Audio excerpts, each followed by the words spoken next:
To take revenge for my daughter who passed away, I injected HIV into the students' milk. The next day I even brought it to class for them to drink. Most of them enjoyed it without suspicion.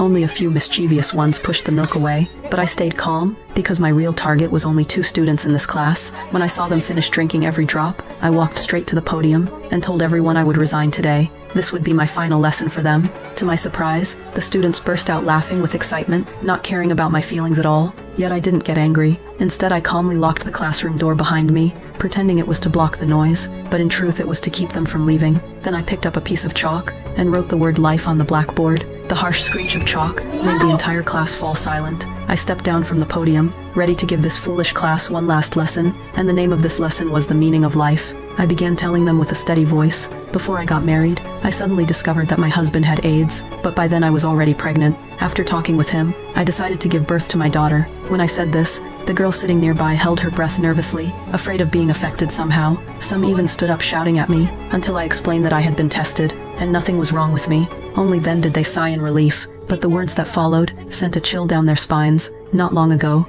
my daughter lost her life, and it happened right here at school. The police concluded it was drowning, but deep down I knew the ones who caused it were hiding in this classroom, and there were 2 of them working together. I didn't plan to reveal their names, so let's just call them A and B. Not long before the tragedy, A had played a cruel trick on me. すごいでしょ?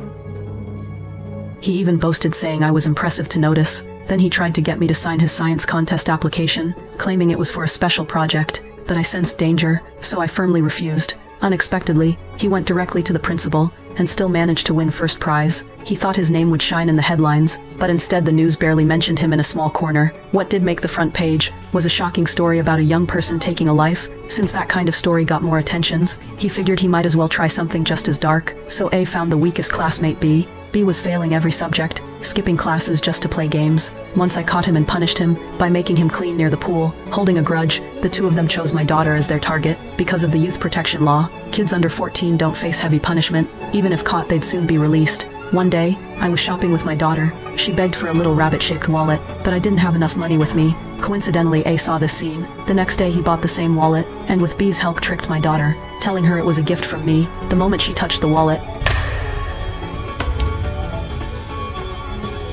she was suddenly stunned by a hidden device. I lost interest and walked away, leaving timid B trembling there. He thought my daughter might really be gone. Fearing the police would find him, he made a foolish choice. He carried her to the pool, and pushed her in to make it look like drowning, but he forgot to take away the wallet, and the device inside revealed everything. This was my final lesson for all of you, and my last confession. I thought it would end here, but in truth, this was only the beginning of my plan for justice.